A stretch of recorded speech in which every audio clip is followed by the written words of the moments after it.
She chose him over me after 5 years together, and watching her walk away felt like watching my entire future crumble in real time. I guess I always knew this moment might come, but I never expected it to happen 3 days after I'd finally saved enough for the engagement ring I'd been planning to give her. I'm Mason, 28, and I make my living as a civil engineering contractor in Arizona, building the infrastructure that keeps cities running while most people never think twice about who actually does the work. My hands are permanently stained with concrete dust and my truck has 200,000 miles on it, but I take pride in creating things that last longer than I'll be alive. Victoria came from a completely different world than mine, one where money flows like water and family names open doors I didn't even know existed.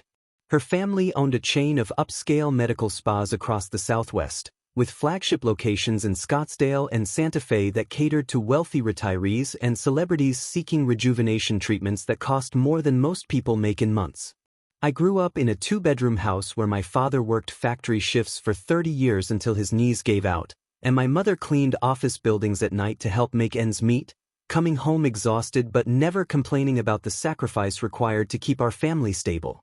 Victoria's trust fund manager handled more money in quarterly disbursements than my entire family had seen in generations, but somehow we'd made it work for 5 years despite everyone telling us we were incompatible from completely different social stratospheres. The breakup happened in her family's marble-floored foyer after another awkward Sunday dinner where I'd been seated with the teenagers while Preston, their golden boy candidate, held court with the adults about pharmaceutical industry trends and his latest promotion to Vice President of Business Development. Victoria had been distant for weeks, taking mysterious calls she claimed were photography clients, spending entire weekends at family business retreats where Preston conveniently always seemed to be present for strategic planning sessions. I should have recognized the signs when she stopped asking about my projects and started making subtle comments about Preston's recent real estate purchases and his family-funded penthouse downtown with floor-to-ceiling windows overlooking the valley. When she finally told me it was over, her voice was steady and rehearsed like she'd been practicing the speech for weeks, explaining that her family would never accept my modest background and she was tired of fighting them about our relationship's viability.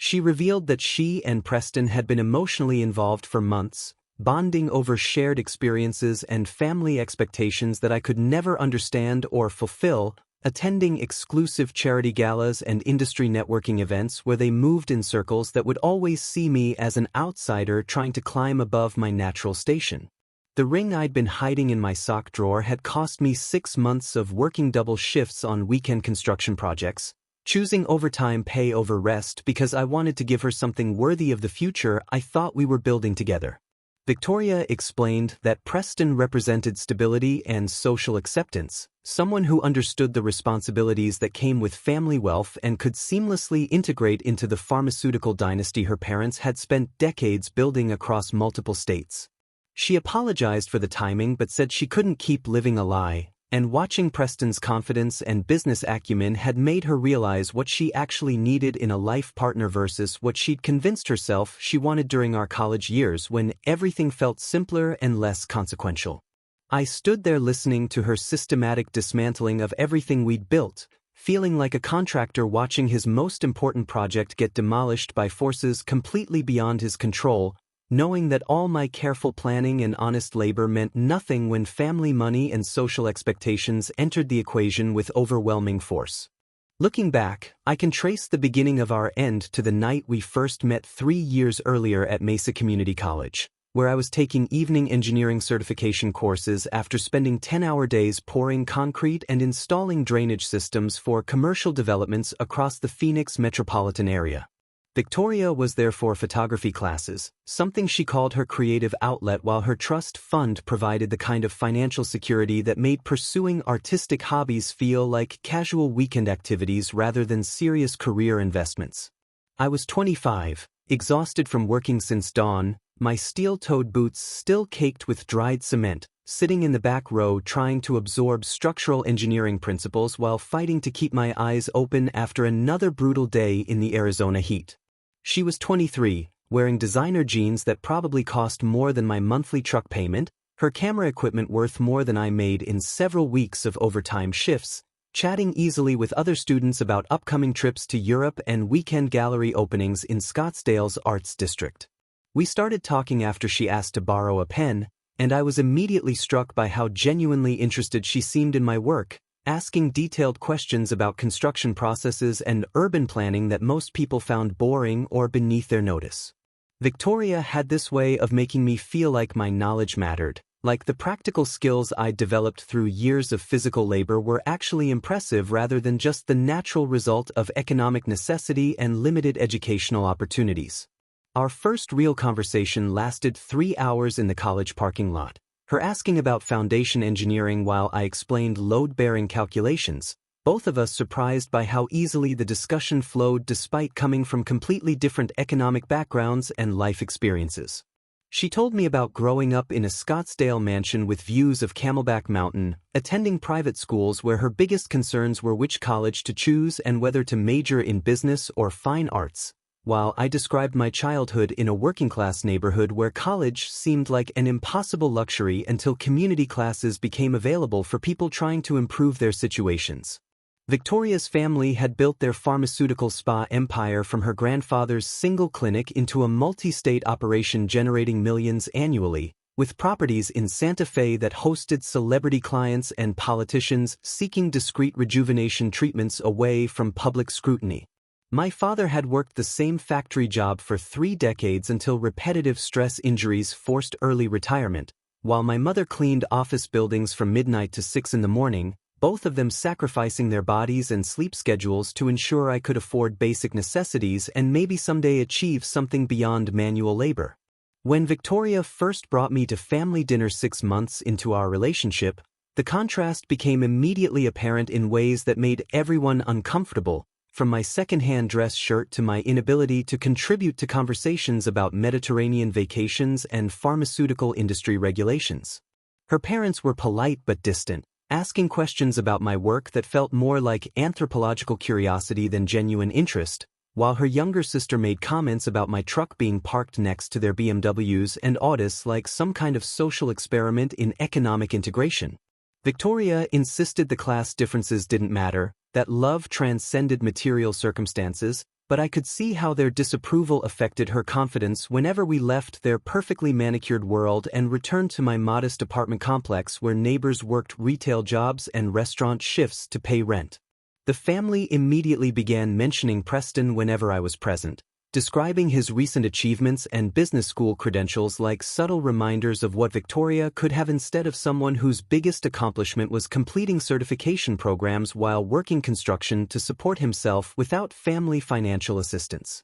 For the next 3 years, I endured countless humiliations that slowly wore down my self-respect like water eroding stone, each family gathering becoming another exercise in feeling invisible while Preston's presence grew more prominent and intentional. Holiday dinners became particularly brutal experiences where I was consistently seated at what they called the kids' table with Victoria's teenage cousins, while Preston held court with the adults discussing pharmaceutical market trends and his rapid advancement through the family business hierarchy. I started working overtime contracts specifically to afford gifts that might earn their grudging approval, spending money I should have been saving on expensive wines for her father and designer scarves for her mother, always falling short of the effortless generosity that Preston displayed with his trust fund backing and family connections. Victoria's family planned elaborate ski trips to Aspen every winter, and I used all my vacation time and went into debt to participate, knowing that refusing would be seen as proof of my inadequacy, while Preston effortlessly covered everyone's expenses and arranged private ski lessons like it was casual pocket change. During these trips, I felt like a charity case being grudgingly tolerated, watching Preston and Victoria navigate the slopes together while I struggled on runs far beyond my skill level, too proud to admit I'd never been skiing before but desperate to fit into their world of expensive recreational activities. Victoria gradually became more critical of my modest apartment, making comparisons to Preston's family-funded penthouse downtown with its floor-to-ceiling windows and professional interior design, suggesting that my second-hand furniture and small kitchen reflected a lack of ambition rather than economic reality. She started declining invitations to visit my family, claiming their Sunday dinners were too stressful and my parents asked too many personal questions, while simultaneously expecting me to enthusiastically participate in her family's charity galas and business networking events where I felt completely out of place. The manipulation intensified when Victoria's mother began having what she called heart-to-heart conversations with her daughter about realistic life partnerships and the importance of choosing someone who could provide appropriate social and financial stability for future generations. These discussions always seemed to happen right before family events where Preston would conveniently appear with news of his latest promotion or business achievement, his presence feeling increasingly calculated and strategic rather than coincidental. I noticed Victoria's behavior changing after these maternal conversations, becoming more distant and critical, questioning my 5-year plan and pointing out how Preston had already purchased his second rental property while I was still renting a 1-bedroom apartment and driving a truck with mechanical issues. Preston's recent promotion to Vice President of Business Development came with a company car and expense account that he flaunted during family dinners, discussing his upcoming business trips to pharmaceutical conferences in Miami and San Francisco while I sat silently knowing my biggest professional achievement was landing a municipal contract to repair downtown sidewalks. Victoria began suggesting I should be more ambitious, maybe consider going back to school full-time or looking into management positions, not understanding that I couldn't afford to stop working while pursuing advanced education the way Preston had done with family financial support throughout his MBA program. The final straw came when her mother started inviting Preston to events specifically as Victoria's escort when I couldn't attend due to work obligations, treating it as natural and appropriate while making comments about how refreshing it was to have someone at family functions who understood their world and could contribute meaningfully to business discussions. After Victoria walked away that night, I didn't beg or create dramatic scenes or send desperate text messages asking her to reconsider her decision, because something fundamental had shifted inside me during her calculated speech about Preston's superiority and my inadequacy as a life partner. I simply disappeared from her world completely, blocking her number and all social media accounts, unfriending mutual acquaintances who might serve as information pipelines, and essentially erasing myself from any space where she could track my recovery or attempt to maintain some kind of emotional connection. Within 2 weeks I had broken my apartment lease, forfeiting the security deposit without hesitation, and moved across town to a different neighborhood where the chances of accidental encounters were virtually zero, choosing a place near the industrial district where I could focus on rebuilding my life without reminders of our shared history haunting every familiar street corner. I threw myself into expanding my contracting business with an intensity that surprised everyone who knew me, taking on challenging commercial projects I'd previously avoided due to complexity and risk, bidding aggressively on municipal contracts that required advanced certifications and specialized equipment investments. The work became my therapy and my salvation, pouring concrete foundations for office buildings and designing drainage systems for shopping centers, each successful project building my confidence and proving that I could create something substantial without anyone's family money or social connections supporting my efforts. I enrolled in evening business courses at Arizona State University, studying accounting and project management while working full days, determined to transform myself from someone who just executed other people's plans into someone who created comprehensive solutions for complex engineering challenges. The education felt different this time because I was learning for myself rather than trying to impress someone whose family would never see my achievements as sufficient proof of worthiness or social acceptability. I joined a local cycling group that met Saturday mornings for long rides through the desert, discovering that I genuinely enjoyed pushing my body to new limits while exploring Arizona's landscape with people who appreciated determination and endurance rather than trust fund balances and family connections. These cyclists were teachers and nurses and small business owners, people who worked for their achievements and understood the satisfaction of earning respect through consistent effort rather than inherited privilege or pharmaceutical dynasty surnames. I started learning Spanish seriously, taking classes and practicing with my predominantly Latino work crews, realizing that effective communication with the people who actually built America's infrastructure was more valuable than being able to discuss pharmaceutical market trends at country club dinner parties. My Spanish improved rapidly because I was using it daily for real purposes rather than as some kind of cultural decoration, and my crews began treating me less like a typical contractor and more like someone who genuinely respected their expertise and contributions to our shared projects. Within 6 months, I had landed a major municipal contract to redesign the storm drainage system for 3 downtown districts, a project worth more than I'd previously made in entire years, requiring me to coordinate with city planners and environmental engineers while managing a team of 27 workers across multiple sites simultaneously. The contract came with visibility and recognition that opened doors to other opportunities, including consulting work for private developers who needed someone capable of navigating both technical requirements and regulatory compliance without the overhead costs of larger engineering firms.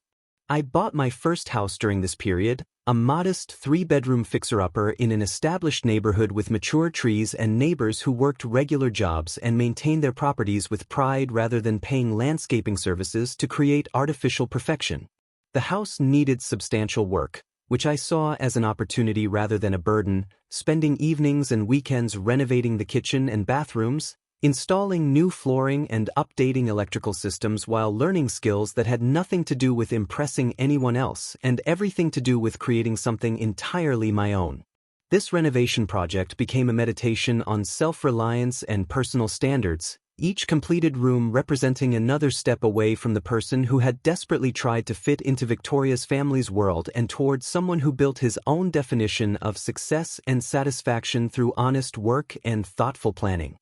According to the gossip network that inevitably develops around wealthy families in Scottsdale, Preston's mask dropped completely within months of his lavish wedding to Victoria at their Santa Fe estate, an event that reportedly cost more than most people's entire houses and featured celebrity photographers and imported European flowers that wilted in the desert heat. I heard these details through mutual acquaintances who couldn't resist sharing updates about the fairy tale romance that had replaced me, their voices carrying that particular satisfaction people get when discussing other people's expensive mistakes and poor judgment calls. Preston immediately quit his vice president position at Victoria's family business, claiming he needed to find himself through expensive hobbies and personal growth experiences that included vintage car collecting, private golf club memberships, and weekend trips to Las Vegas where he gambled away money that belonged to Victoria's trust fund accounts. The family had initially supported his decision to take time off,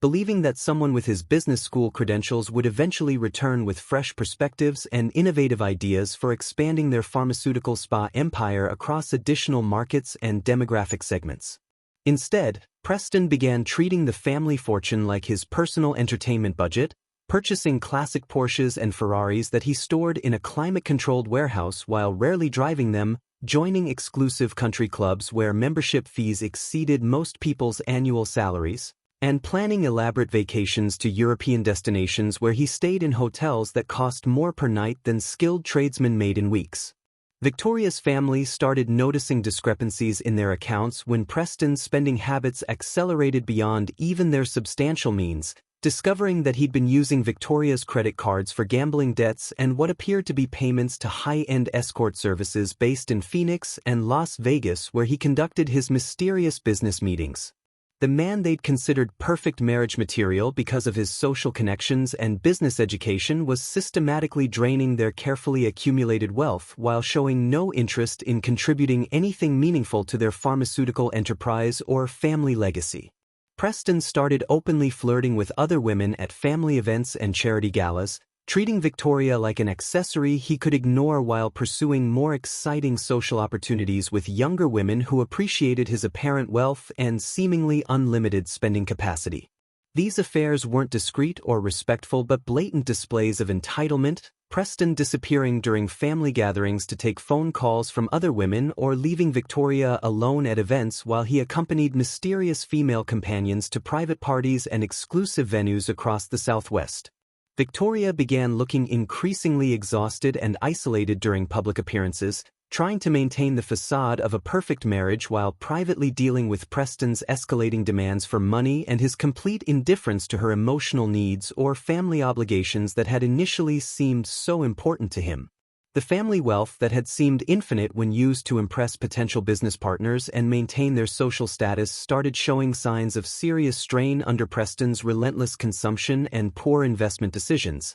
including failed ventures in cryptocurrency and luxury real estate markets that he'd entered without proper research or family consultation. Victoria's mother, who had orchestrated the entire relationship based on Preston's apparent business acumen and social connections, watched in horror as her carefully planned dynasty merger turned into a financial disaster that threatened everything her family had built over multiple generations of pharmaceutical industry success. Preston's weekend trips became week-long disappearances where he claimed to be exploring business opportunities in California and Nevada, returning with expensive purchases and vague explanations about potential partnerships that never materialized into actual revenue streams or meaningful professional relationships. The gambling addiction became impossible to hide when Preston started borrowing against Victoria's inheritance and using family business credit lines for what he called investment opportunities but were actually desperate attempts to recover money he'd lost in high-stakes poker games and sports betting schemes that promised quick returns but delivered only mounting debts.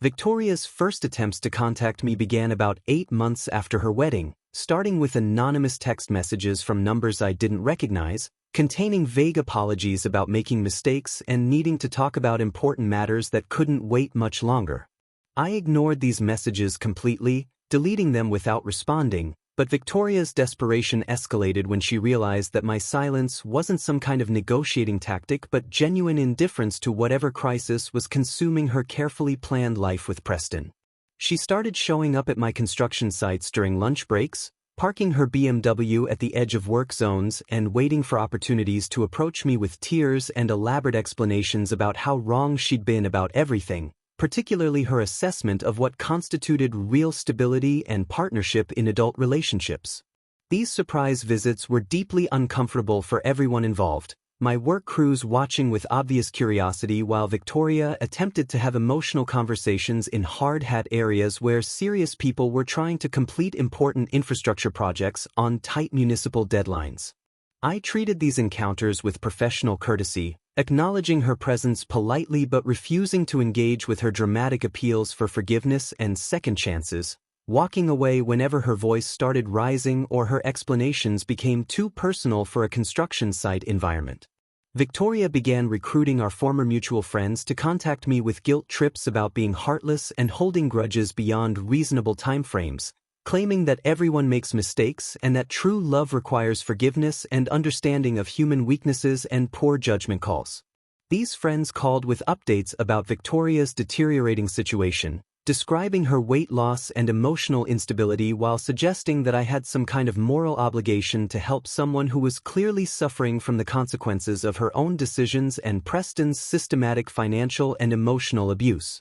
I listened politely to these interventions but made it clear that Victoria's current problems weren't my responsibility and that my decision to move forward with my life wasn't based on anger or revenge but on recognizing incompatible values and relationship expectations that couldn't be resolved through apologies or changed circumstances. The campaign intensified when Victoria's mother swallowed her considerable pride and personally visited my house one evening, arriving unannounced in her luxury sedan and requesting a private conversation about family matters that required immediate attention and discretion. This conversation was surreal, Victoria's mother offering me a position in their family business with a substantial salary and benefits package, promising that Victoria would divorce Preston immediately if I agreed to return and help salvage what remained of their pharmaceutical empire and family reputation. She explained that Preston had been a catastrophic mistake, someone whose business credentials had masked fundamental character flaws and destructive tendencies that were now threatening everything her family had worked decades to build across multiple states and market segments.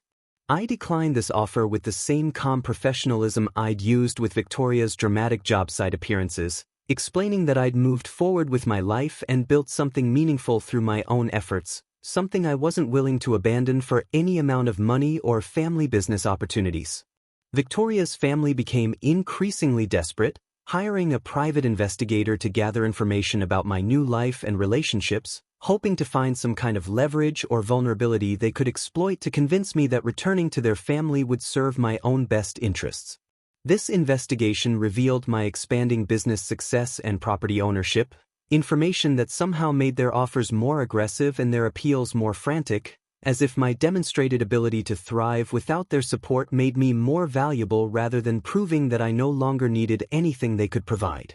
Victoria created fake social media accounts to monitor my increasingly successful and happy life, tracking my business achievements and community involvement with the obsessive attention she'd once directed toward Preston's family connections and pharmaceutical industry advancement opportunities. Victoria made her final desperate appearance at my company's groundbreaking ceremony for a major civic center project, an event that represented the culmination of 2 years of planning and design work that would serve our community for decades while establishing my firm as a serious player in municipal engineering contracts across the Southwest. The ceremony was attended by city council members, other contractors, and local business leaders, people who respected the technical expertise and project management skills required to coordinate such a complex undertaking involving multiple utility relocations and environmental compliance requirements. I was standing with the mayor and project architects, discussing timeline milestones and budget considerations, when Victoria appeared at the edge of the crowd wearing an expensive dress that hung loose on her diminished frame, her appearance drawing concerned glances from people who recognized her from local society photographs but hadn't seen her recently. She waited until the formal presentations concluded before approaching me with obvious desperation, her voice shaking as she publicly begged me to take her back while revealing details about Preston's cheating and financial abuse that made everyone around us deeply uncomfortable. Victoria explained that Preston had been systematically draining her trust fund for gambling debts and escort services, that he'd emotionally isolated her from friends and professional connections, and that her family's pharmaceutical business was facing bankruptcy due to his reckless investment decisions and complete abandonment of any meaningful work responsibilities. The public nature of this confession made the situation even more awkward, my colleagues and municipal partners witnessing someone's complete emotional breakdown while trying to maintain professional composure during what should have been a celebration of engineering achievement and community development progress. I listened to her desperate plea with the same calm attention I'd give any distressed person, then told her simply that she had made her choice 3 years ago and that I respected that decision enough to honor it permanently, regardless of how circumstances had changed since then. Victoria's face showed genuine shock when she realized that my response wasn't negotiation or conditional forgiveness but final closure, her expression revealing that she'd somehow convinced herself that my success and stability would make me more willing to overlook the past rather than proving that I'd moved beyond needing her family's approval or social connections. I walked away surrounded by colleagues and business partners who respected my integrity and professional achievements, people who understood that true success comes from consistent work and principled decisions rather than inherited wealth or social manipulation tactics that prioritize appearances over substance. Victoria's family continued calling with increasingly pathetic offers over the following weeks, promising family business partnerships where I would have complete operational control, trust fund access that would make me independently wealthy, and even threatening to cut Preston off financially if I agreed to return and help salvage their reputation and pharmaceutical empire. These conversations became so frequent and desperate that I had my lawyer send a formal cease and desist letter, explaining that further contact would be considered harassment and that I had no interest in any relationship or business arrangement with their family regardless of financial incentives or legal consequences they might face. I changed my phone number and instructed my business answering service to screen all calls,